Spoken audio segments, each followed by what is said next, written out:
পটুয়াখালী এগিয়ে যাচ্ছে। বিশেষ করে গ্রাম অঞ্চলে নিরাপত্তা নিশ্চিত করতে এই গ্রামগুলি কাজ করে। সামনে শুধু আমরা দেখতে পাচ্ছি জেলা স্কাউট বিভিন্ন জাতীয় দিবস যেমন স্বাধীনতা দিবস, বিজয় দিবস, ভাষা দিবস ইত্যাদিতে অংশগ্রহণ করে এবং সমাজ সেবামূলক কার্যক্রম পরিচালনা করে। আমরা দেখতে পাচ্ছি সুবিধা বঞ্চিত শিশুদের লালন পালন বিকাশের দায়িত্ব গ্রহণ করা হয়। আমরা দেখতে পাচ্ছি পটুয়াখালী সরকারি বালিকা উচ্চ বিদ্যালয়। পটুয়াখালী সরকারি বালিকা উচ্চ বিদ্যালয় পটুয়াখালী জেলায় একটি স্বনামধন্য ও ঐতিহাসিক শিক্ষা প্রতিষ্ঠান, শতবর্ষী শিক্ষা প্রতিষ্ঠান। যাব নারী, যাব বন্দি শিক্ষা। শিক্ষায় মেধায় বাংলাদেশে এবং দেশের বাহিরে গুরুত্বপূর্ণ পদে রয়েছে দায়িত্বরত এই বিদ্যালয়ের শিক্ষার্থীরা। আমরা দেখতে পাচ্ছি তারা সেলিট প্রদর্শনীর মাধ্যমে এগিয়ে যাচ্ছে। এরপরে রয়েছে শেরে বাংলা বালিকা মাধ্যমিক বিদ্যালয়।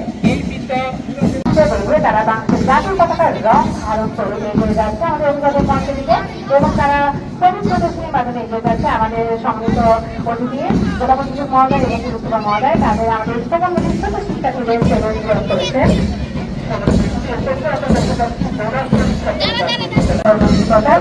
সাধন বিনা মনন ও শিক্ষায় এখানে দেওয়া হয়। ছোট ছবি অভিভাবক মঞ্চে দিকে এগিয়ে যাচ্ছে।